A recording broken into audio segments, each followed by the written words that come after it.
حلوين، عاملين ايه؟ النهارده بقى هعمل لكم تسريحتين حلوين وخفاف ولذاذ جدا وسهلين قوي. اول تسريحه معانا هنعملها بالشريطه دي، هي حلوه قوي وما بتاخدش اي حاجه. يلا نبتدي. اول حاجه هنعملها النهارده ان احنا هنقسم شعرنا تمام كده، وهناخد خصلتين من قدام وهوريكم من ورا الشكل بيتعمل ازاي. يلا نبتدي.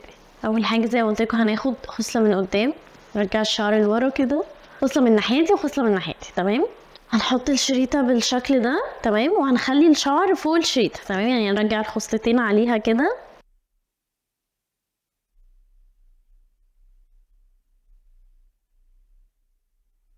كده، هتبقى بالشكل ده تمام.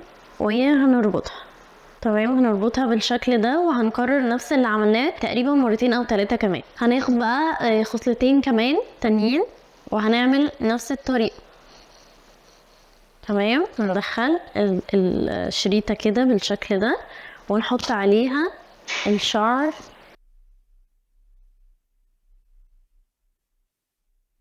وهي هنربطها تاني تمام. نكرر تاني اللي عملناه على حسب على فكرة طول الشعر، نقدر نعمل كام مرة. انا هعمل مرة كمان واحدة. طلعنا كمان خصلتين ونحطهم من فوق الشريطة بالشكل ده كده،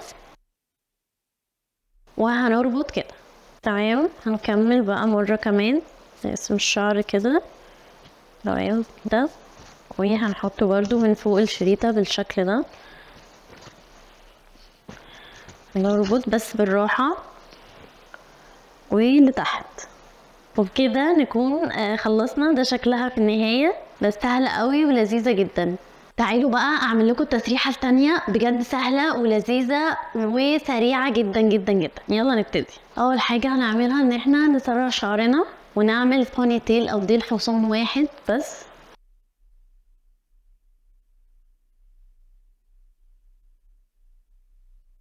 اول حاجة هنعملها ان احنا هنقسم الديل حصان اللي عملناه بالشكل ده. هنربط حتة من تحت كده. بعد ما ربطنا شعرنا هنفتح شعرنا بالشكل ده وندخله كده حتة، نيجي عند الناحية دي نعملها ضفيرة. نقسم شعرنا للضفيرة العادية جدا. طبعا بعد ما فتحنا الفتحة بتاعة ديل الحصان دي هنبتدي ان احنا نرفع في الضفيرة كده عشان تدينا السمك اللي احنا عايزينه. وبعدين احنا كنا تانينا هنا في الاول الديل الحصان، نبتدي ندخل الضفيرة كده نتمم كده